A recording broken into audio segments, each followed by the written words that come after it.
미국의 기독교 명문 대학인 휘튼 대학교를 졸업한, 그것도 수석으로 졸업한 짐 엘리엇과 5명의 젊은이들은 남미의 에콰도르로 선교를 떠납니다. 이들은 아내들을 후방에 남겨둔 채 비행기를 타고 당시 마지막 남은 식인종들인 아우카족을 향해서 선교를 떠났습니다. 인근 해변에 도착한 지 5일 만에 1956년 1월 2일 피트 선교사는 아내에게 긴급 무전을 칩니다. 흥분한 인디언들이 몰려오고 있다. 기도 필요합니다. 그리고 무전은 끊겼습니다. 그리고 다음 날 구조대원과 함께 가족들이 현장에 도착했을 때는 이미 5명의 선교사들은 처참하게 살해된, 그래서 싸늘한 시체만을 만날 수 있었습니다. 복음을 거부한 인디언들에게 순교를 당한 것입니다. 당시 미국 언론들은 이 무슨 낭비란 말인가 라고 하는 헤드라인으로 대서특필했습니다. 한 기자가 짐 엘리엇의 아내 엘리자베스에게 인터뷰하면서 이렇게 질문했습니다. 이 무슨 낭비입니까? 유명한 대학에 수석 졸업생이 어떻게 할 일이 없어서 이 미개한 나라에 와서 무참하게 창으로 찔려 죽을 수가 있단 말입니까? 이건 안타까운 일이요, 엄청난 낭비입니다. 자원을 손해본 것입니다. 그러자 엘리자베스가 그런 대답을 했습니다. 낭비라니요? 그런 말씀하지 마세요. 내 남편 짐 엘리엇은 어린 시절부터 이 순간을 위해서 준비한 사람입니다. 잃어버린 영혼에게 복음을 전하기 위해서 일생을 준비했고 그렇게 살다가 하나님 곁으로 갔습니다. 그런데 어떻게 그 일을 낭비라고 말할 수 있겠습니까? 다시는 내 남편의 죽음을 낭비라고 말하지 마세요. 짐 엘리엇이 죽은 이후에 휘튼 대학교에서 그의 일기장을 발견할 수 있었습니다. 그 일기장에는 이런 기도가 써 있었습니다. 하나님, 감히 하나님께 기도드립니다. 나무 토막 같은 나의 인생에 주님의 불을 붙여 주시옵소서. 이 몸은 주의 것입니다. 나는 오래 사는 것을 원치 않습니다. 완전하고 풍성한 삶을 원합니다. 그리고 이런 글도 써 있었습니다. 결코 잃어버린 것을 얻기 위해서 지킬 수 없는 것을 버리는 어리석은 자가 아니다. 잃어버릴 수 없는 것, 그게 뭐예요? 영혼이에요. 결코 잃어버리면 안 되는 것이 영혼이에요. 그래서 지킬 수 없는 것, 내 생명을 지킬 수 없잖아요. 지킬 수 없는 내 생명을 버리는 것은 어리석은 일이 아니다 라고 그는 일기장에 기록하고 있습니다. 대단한 믿음이에요. 대단한 결단이죠. 사랑하는 여러분, 여러분은 무엇을 지키기 위해서 오늘 살아가고 있습니까? 무엇을 얻기 위해서 오늘 여러분은 살아가고 있습니까? 오늘 무엇을 여러분은 얻기 위해서 여러분들의 생애를 다 투자하고 있습니까? 그 이후에 살해된 젊은 선교사들이 아내들은 아우카족의 복음화를 위해서 선교단을 조직해서 현지로 들어갔습니다. 세월이 지난 후 아우카족이 드디어 하나님의 생명의 복음을 받아들이게 되었습니다. 짐 엘리엇 등을 창으로 찔렀던 5명의 아우카 사람들은 모두 예수 그리스도를 영접했고 그 중에 4명은 목사가 되었습니다. 그리고 그 중에 1명은 전도자가 되었습니다. 그리고 이들의 이야기는 책으로 만들어지게 되었고 영화 창끝이라고 하는 제하의 영화가 제작되어서 상영되기도 했습니다. 참으로 위대한 하나님의 역사였습니다. 사실 당시에는 누가 봐도 장래가 촉망되는 젊은 이들이 이렇게 아우카족들에게, 식인종들에게 창으로 찔려서 살해되는 일은 낭비였습니다. 그의 젊은 생애가 힘없이 소비되는 그야말로 쓸데없는 낭비였습니다. 그러나 하나님의 입장에서 보면 그것은 거룩한 낭비였던 것입니다. 하나님의 복음을 위한 수고는, 생명을 구원하기 위한 시도는 그 어떤 일이라도 결코 낭비일 수 없기 때문입니다. 결코 헛수고라고 말할 수 없습니다. 여러분, 물에 빠진 사람 구조하려다가 혹시 구조하지 못했어요. 그렇다고 해서 왜 시간 낭비했어요? 왜 거기 들어갔어요? 그리고 물에 빠진 사람 구조하고 자기 죽었을 때 괜히 들어가서 자기만 죽었네 그렇게 말하지 않습니다. 헛수고했다고 말하지 않아요. 살신성인했다고 해요. 자기를 포기하고 다른 사람을 살렸다고 하지요. 그게 거룩한 낭비 아니겠습니까? 그 어떤 대가를 치르고서라도 구조해야 되는 것이, 구원해야 되는 것이 생명이기 때문이에요. 오늘 본문의 주인공인 베드로와 요한은 성전에 기도하러 올라가다가 성전 미문에 앉아있는 안진뱅이를 고쳐줍니다. 그 일로 인해서 유대 종교 지도자들이 베드로와 요한을 잡아다가 투옥시킵니다. 그리고 본문은 그들을 신문하는 데 대한 베드로와 요한의 변론입니다.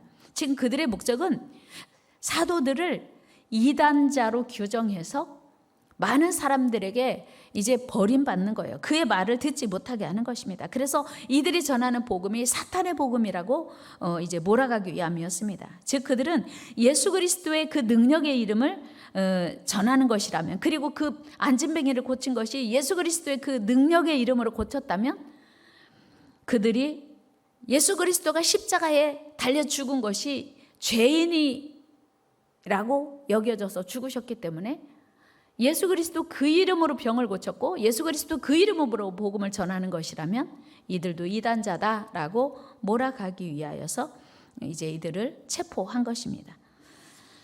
이제 체포되어서 사내들인 공회원들의 신문을, 간교한 신문을 받고 있습니다. 그때 베드로와 요한은 전혀 두려워하지 않고 오직 지금도 여전히 예수 그리스도 외에는 구원이 없다고 선포합니다. 우리 사도행전 4장 12절 말씀 다 암송하셨죠? 같이 한번 읽어봅니다. 시작. 다른 이로서는 구원을 받을 수 없나니 천하 사람 중에 구원을 받을 만한 다른 이름을 우리에게 주신 일이 없음이라 하였더라. 여러분 지금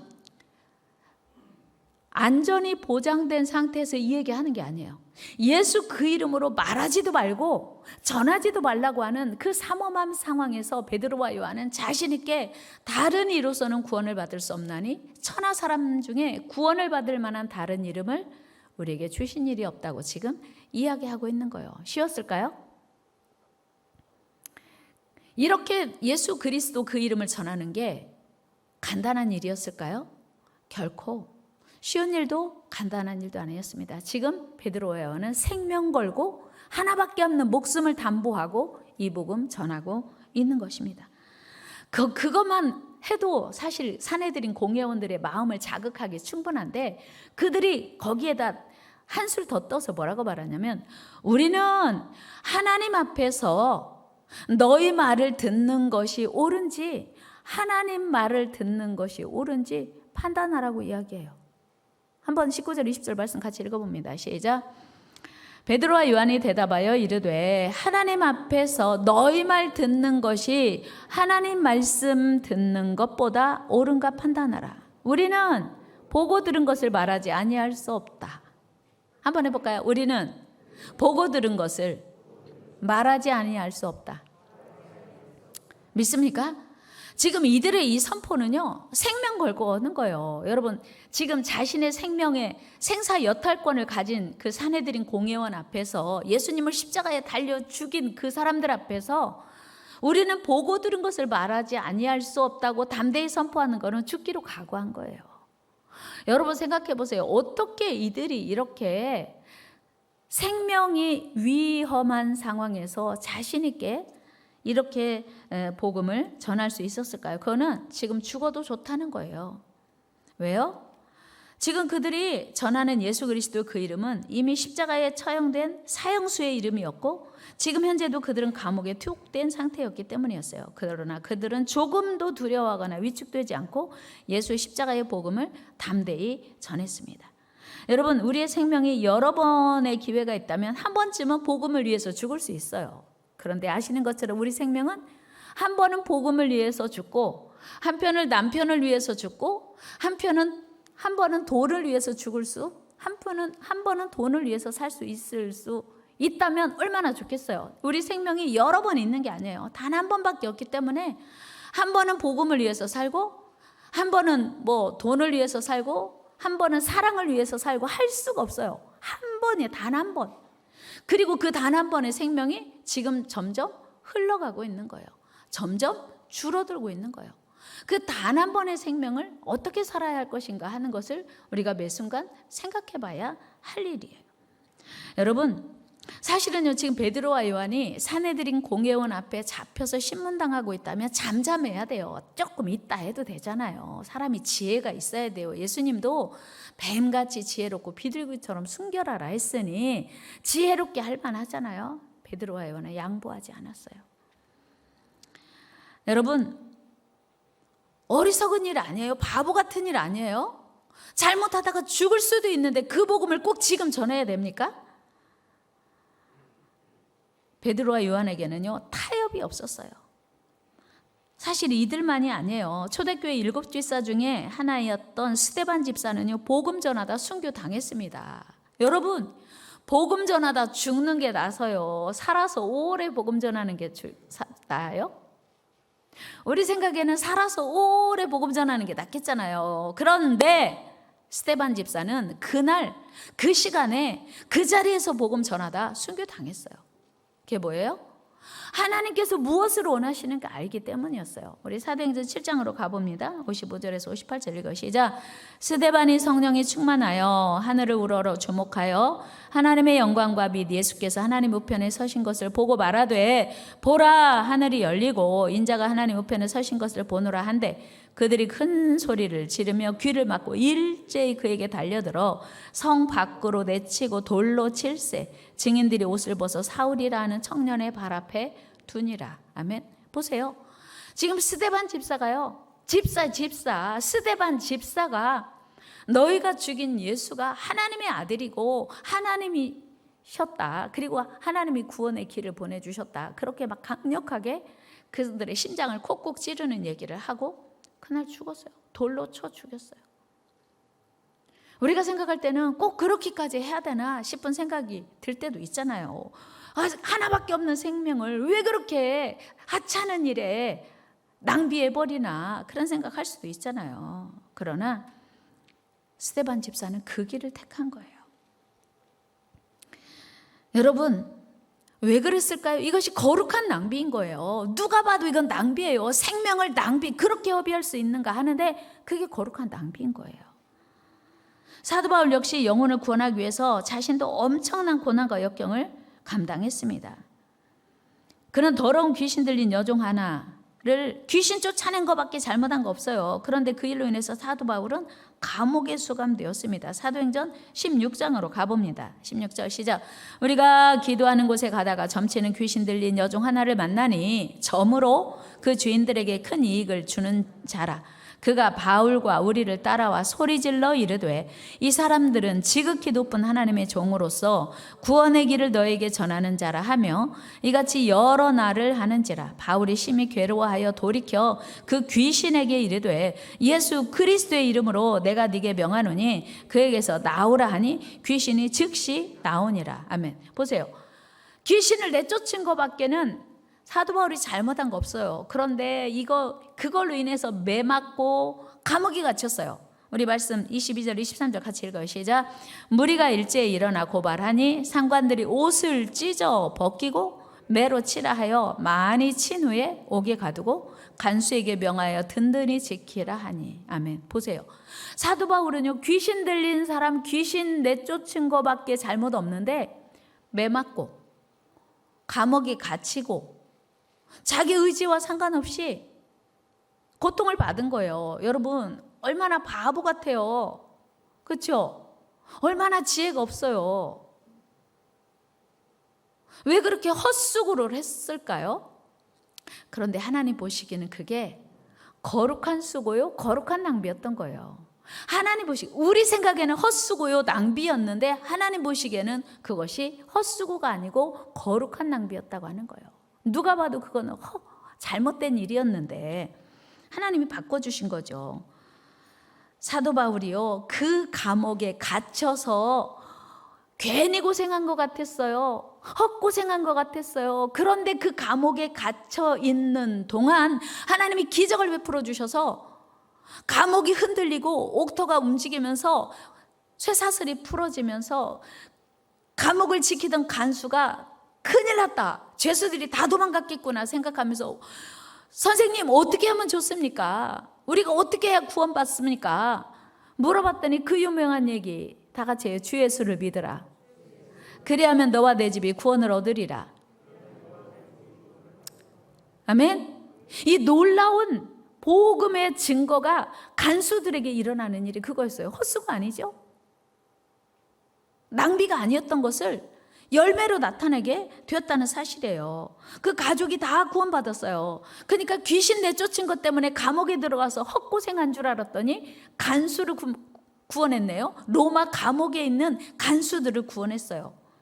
사랑하는 여러분, 이처럼 하나님의 복음을 전하는 일은 처음에는 쓸데없는 시간 낭비처럼 여겨질 수 있어요. 그러나 결코 시간 낭비가 아니고 젊음을 낭비하는 게 아니라 물질을 낭비하는 게 아니라는 사실이에요. 여러분, 사도 바울이 누구예요? 그는 본래 혈통이 있는 가문, 우리로 말하면 뼈대 있는 가문의 출신이었어요. 그는 유대인 중에 유대인이었고 요즘으로 말하면 서울대를 나온 대단한 지성인이었고 실력자였어요. 우리 빌립보서 3장 5절 6절 말씀 읽습니다. 시작. 나는 8일 만에 할례를 받고 이스라엘 족속이요 베냐민 지파요 율법으로는 바리새인이요 열심으로는 교회를 박해하고 율법의 의로는 흠이 없는 자로다. 보세요. 바울은요. 그야말로 세상적으로 흠이 없는 사람이었어요. 그런데 그 지성인이 그 뼈대 있는 혈통 있는 가문의 그 자제가 결혼도 하지 않고 예수 그리스도를 만난 이후에 그 복음을 위해서 일생을 다 드렸다고요. 얼마나 어리석은 일입니까? 바보 같은 일이에요. 일생을 낭비해버린 것 같잖아요. 그런데 주님을 위해서 매 맞고 감옥에 갇히고 죽을 위험을 수없이 만났지만 쓸데없는 낭비가 아니었다는 거예요. 자기의 모든 기득권을 다 쓰레기처럼 여기고 예수의 복음, 그 생명의 복음만을 위해서 살기로 결단한 것이 결코 낭비가 아니었다는 사실이에요. 빌립보 3장 7절 말씀 한번 같이 읽어봐요. 시작. 그러나 무엇이든지 내게 유익하던 것을 내가 그리스도를 위하여 다 해로 여길 뿐더러 배설물로 여겼다. 쓰레기처럼 여겼다는 거예요. 자기가 가지고 있는 그 신분이나 로마의 지배하에 있는 당시 로마의 시민권을 가지고 있다고 하는 건 대단한 권력이에요. 그걸 다 포기해버린 거예요. 이게 바보 같은 짓이 아니고 쓸데없는 짓이 아니고 낭비가 아니고 하나님을 위한 거룩한 낭비였다는 사실이에요. 여러분, 이보다 더 일반적인 가치관으로 보면 이보다 더 큰 바보가 어디 있어요? 이보다 더 큰 낭비가 어디 있어요? 그러나 여러분, 사도 바울을 통해서 구원받은 영혼이 얼마나 많습니까?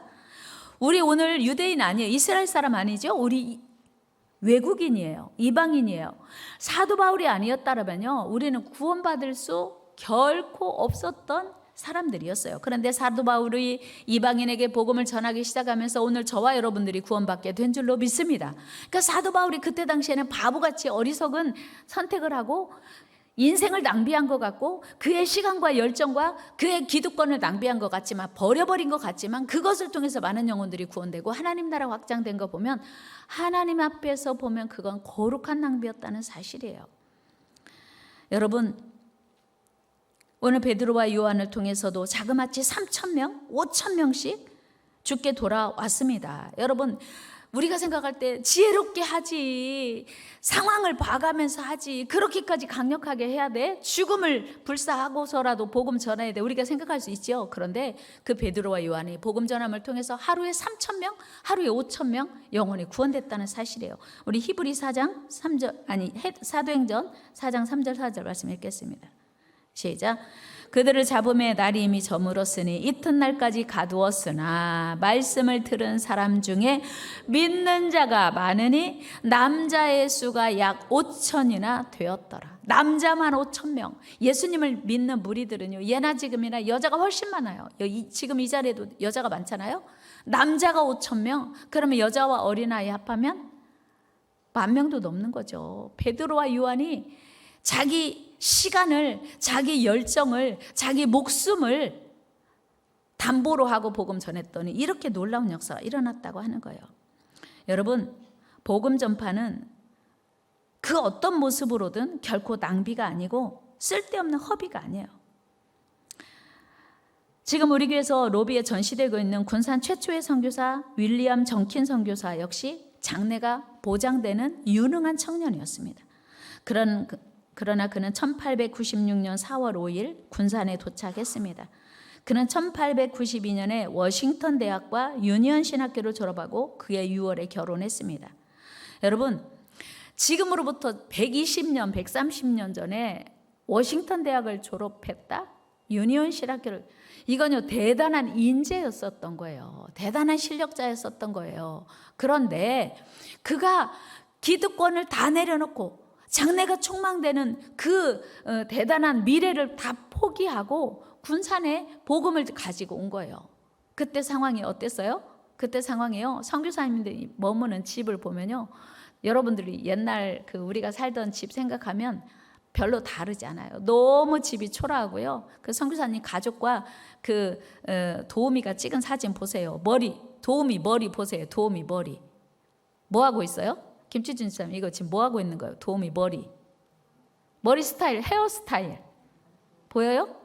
문화 차이가 너무 심하고, 이 양복 입은 선교사님이 사는 집이요, 창호지도 다 뜯어지고, 저 토방이라고 하지, 토방. 텐마루 올라가는 저거 보세요. 지금 우리 그 주거 환경과 생각하면 그때 당시에 미국도 우리처럼, 오늘날 우리처럼 살았을 텐데 얼마나 열악한 환경에서 살기 위해서 이 땅에 오신 거예요. 이게 어떻게 보면 바보 같은 짓이고 어리석은 짓이고, 뭐 하는 짓이냐, 공부 많이 해가지고 잘생긴 멋진 젊은 청년이 젊은 인생을 낭비하러 왔냐? 아니요. 하나님 보시기에 이것이 거룩한 낭비였다는 것입니다. 그들은 가난한 한국 군산에 와서 복음 전하는 걸 두려워하지 않았어요. 그리고 1899년 국멀교회, 국멀 혹시 아세요? 저는 국멀 많이 들었거든요. 우리 이모가 국멀 살았어요. 국멀이 뭐냐면 지금으로 말하면 구암동이에요. 구암동을 국멀이라고 했어요. 최초로 구암교회를 세운 거예요. 1899년에. 그리고 3년 뒤에 1902년에는 남자 학생들이 다니는 영명학교를 세웠어요. 지금 말하면 제일중학교, 제일고등학교를 세운 거예요. 그리고 또 2, 3년 뒤에 여자 학생들이 다닐 수 있는 멜볼딘 학교를 세운 거예요. 지금 말하면 영광여중, 영광여고를 세운 거예요.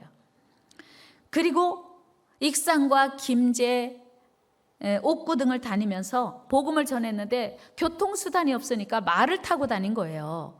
여러분 한번 보세요. 쉬지 않고 복음을 전했는데요. 보세요. 저 도우미들하고 요즘으로 말하면 우리가 선교지에 차 사주는 거 없고 똑같이 말을 사가지고, 그때 당시에 차가 없었으니까 이렇게 말을 타고 다니는, 저렇게 멋진 젊은 선교사가 아깝지 않아요?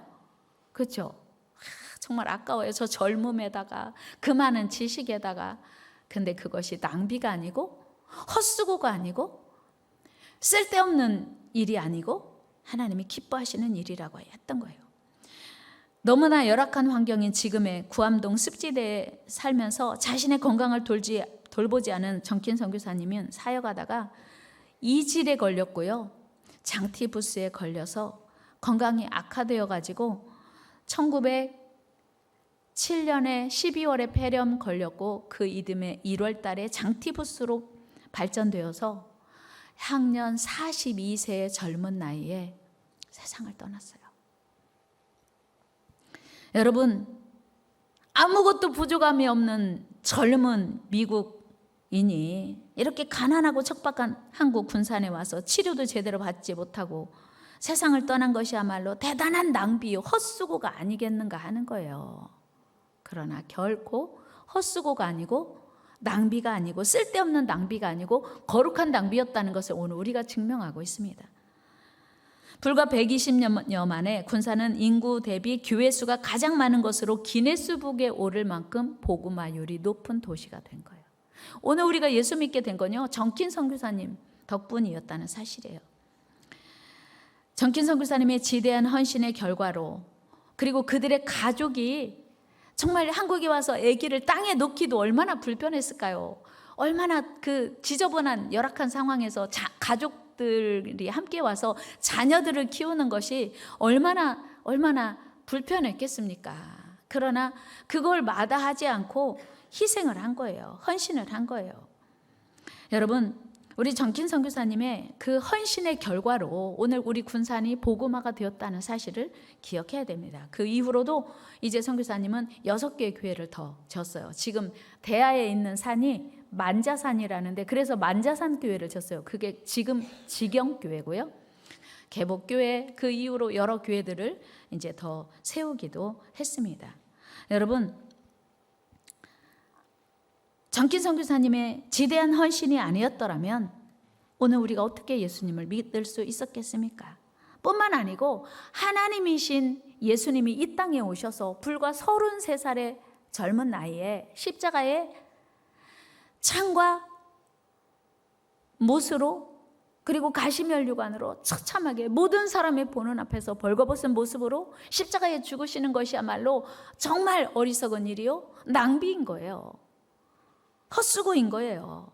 더구나 예수님이 죽으실 당시에 예수님 믿었던 사람은 불과 예수님을 따르던 11제자, 여인들 몇 명에 불과했습니다. 예수님 인생은 낭비였지요. 헛수고였지요. 그러나 예수님이 그 십자가에서 모든 사람이 헛수고로 여기는, 낭비처럼 여기는 그 놀라운 희생과 헌신의 사건으로 인하여 오늘 우리에게 구원의 길이 열린 줄로 믿습니다. 주님 나라 위하여, 하나님 나라 위하여 드리는 수고는 헛수고가 아니에요. 낭비가 아니에요. 사랑하는 여러분, 어부가 바다에 고기를 잡으러 갈 때 항상 만선으로 돌아오는 건 아닙니다. 그렇죠? 한정현 집사님, 고기 잡으러 나가면 항상 만선으로 오는 건 아니죠.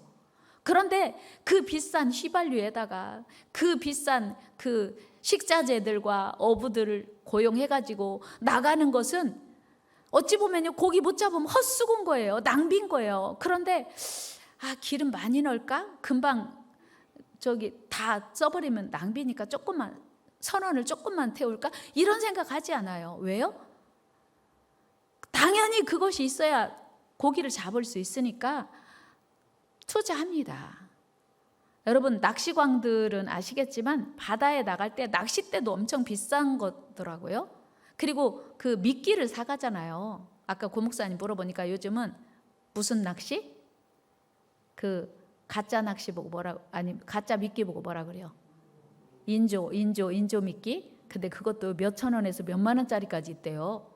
그 미끼를 살 때 돈 아깝다고 하는 사람 있어요, 없어요?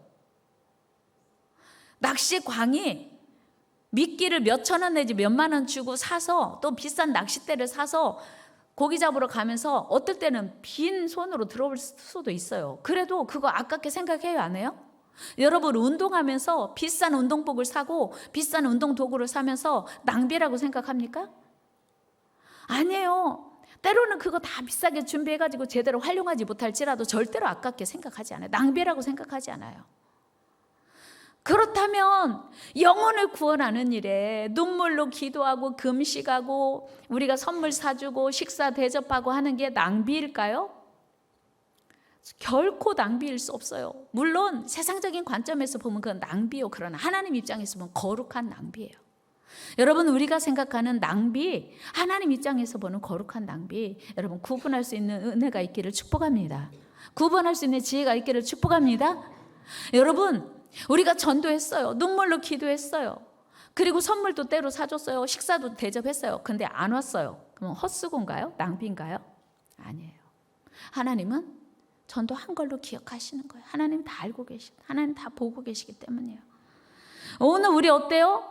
그 사람 안 올 거야. 괜히 헛수고하고 시간 낭비하지 마. 그런 얘기 많이 하잖아요. 여러분, 주님을 위한 수고는요, 낭비 아닙니다. 그거는 거룩한 낭비인 거예요. 다 같이, 주님을 위한 낭비는 거룩한 낭비입니다. 하나님이 기억하시고 하나님이 원하시는 일이기 때문에 그건 거룩한 낭비예요. 여러분, 절대로 낭비가 아니에요. 해도 소용없어. 낭비야. 시간 낭비하지 마. 괜히 헛수고하지 마. 천만의 말씀. 하나님을 위한 수고는요, 헛수고도 없고요, 시간 낭비 없습니다. 여러분, 그래서 우리는 괜히 헛수고할까 봐 아예 처음부터 포기하고 있는 분은 없습니까? 쓸데없이 시간 낭비, 돈 낭비 할까 봐 아예 시작도 하고 있는 분은 없습니까? 아니요. 다시 시작해야 돼요. 전도를 위해서 쓰는 시간과 물질은 결코 헛수고가 아닙니다. 낭비도 아니에요. 혹시 그 전도가 안 돼도 하나님이 다 아시고 기억하시기 때문이에요. 우리도 베드로와 요한처럼 담대히 용기 있게 복음을 전해야 돼요. 우리 예수님 분명히 말씀하셨어요. 누가복음 19장 23절 같이 읽고 예수님 말씀이에요. 읽어요. 시작. 주인이 종에게 이르되 길과 산울타리가로 나가서 사람을 강권하여 데려다가 내 집을 채우라. 예수님이 말씀해요. 뭐래요?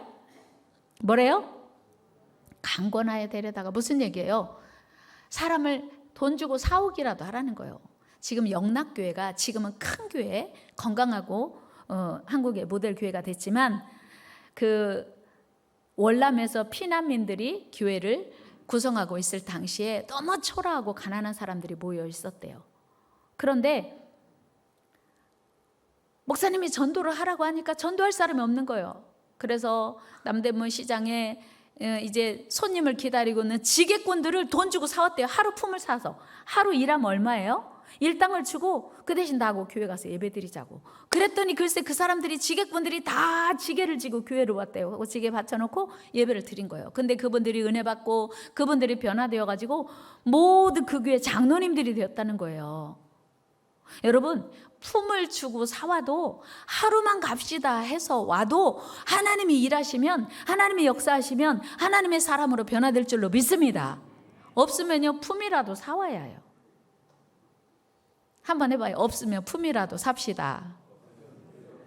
그게 예수님이 하신 말씀이에요. 강권하여 데려다가 내 집을 채우라. 그러니까 여러분들이 10만 원을 주고 품 사오잖아요. 아유 괜히 돈 썼네. 한 번 나오고 그 다음부터 안 하면 돈 아깝지요? 아니요. 주님을 위한 낭비에 그런 거룩한 낭비라고 하는 거예요. 우리 거룩한 낭비 합시다. 거룩한 수고 합시다. 사람 보기에는 헛수고인데 하나님 보시기에는 거룩한 수고라고 하는 거예요. 이제 우리 차례예요. 우리의 헌신이 필요합니다. 우리도 베드로와 요한처럼 목숨 걸고 우리는 지금 누가 복음 전한다고 잡아가지 않잖아요. 우리가 생명을 위협받지 않잖아요. 복음을 전해야 돼요. 지금 이렇게 좋은 상황에서 우리 예수님이 자기 생명 내놓고 우리에게 구원의 길을 열어주셨으니 우리는 정말 생명 걸고라도 복음 전해야 되는데 생명 걸 필요도 없어요. 지금은 그렇게까지 할 필요 없어. 생명 대신 돈만 걸어도 돼. 생명 대신 돈만 걸어도 다 와. 그렇죠? 생명 안 걸어도 돼요. 돈만 걸어도 다 와요. 지금은. 여러분, 베드로와 요한 생명 걸고 복음 전했어요. 사도 바울이 생명 걸고 복음 전했어요. 정킨 선교사님도 생명 걸고 복음 전했어요.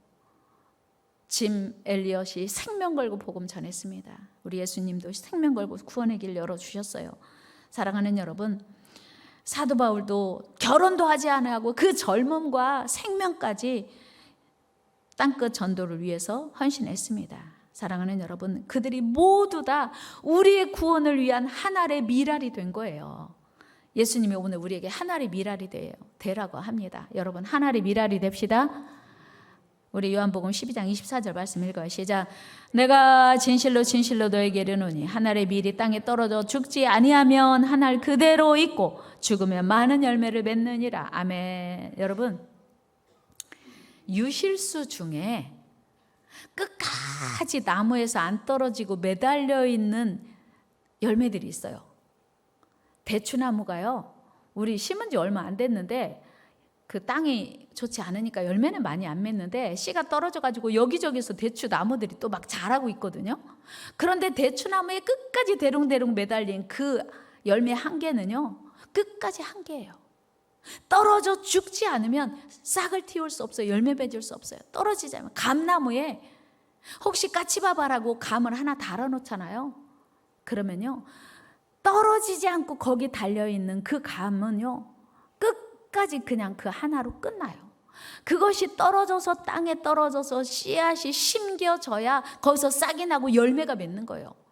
나는 떨어지지 않을 거야. 한 열매로 그냥 있으면요, 더 이상 열매 맺지 못합니다. 땅에 떨어져 죽어야 돼요. 썩어야 돼요. 그래야 많은 열매 맺을 수 있어요. 우리 한 알의 미랄처럼 땅에 떨어져 죽는 은혜가 있기를 축복합니다. 우리의 헌신과 희생과 우리의 낭비와 같은 그 일을 통해서 하나님이 영혼구원의 역사를 이루시기 때문이에요. 사랑하는 여러분, 더 많이 수고합시다. 더 많이 헌신합시다. 하나님의 기쁨 됩시다. 해피데이에 한 영혼이라도 구원하는 저와 여러분 되기를 주의 이름으로 축원합니다. 하나님 감사합니다. 한 알의 밀이 땅에 떨어져 죽으면 많은 열매를 맺지만 죽지 않으면 한 알 그대로 있다고 하셨사오니 주여 땅에 떨어져 죽는 하나님의 밀알 되게 하여 주옵소서. 누가 봐도 낭비와 같은 일을 부지런히 할 때 하나님은 거룩한 낭비라고 인정해 주십니다. 한 주간 동안 주님 위하여 영혼 구원 위하여 거룩한 낭비에 힘쓰는 우리 복된 성도들 되게 하시고 강권하여 데려다가 내 집을 채우는 은혜가 있게 하여 주옵소서. 예수님의 이름으로 기도드리옵나이다. 아멘. 우리 같이 찬양합니다. 우리가 걷는 이 길은 찬양하면서 준비하신 예물 하나님께 올려드리겠습니다.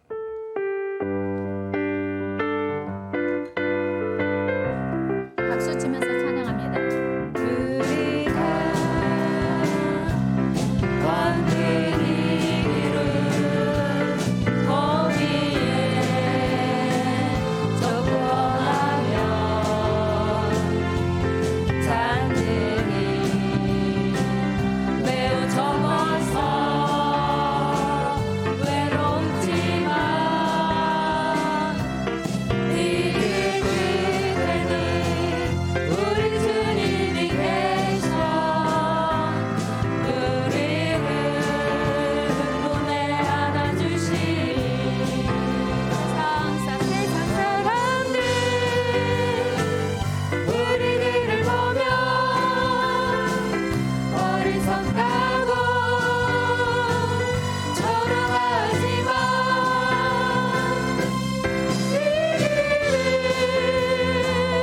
하는 자마다 영원히 주와 살리라. 우리는 함께 이 길을 선택한 영대사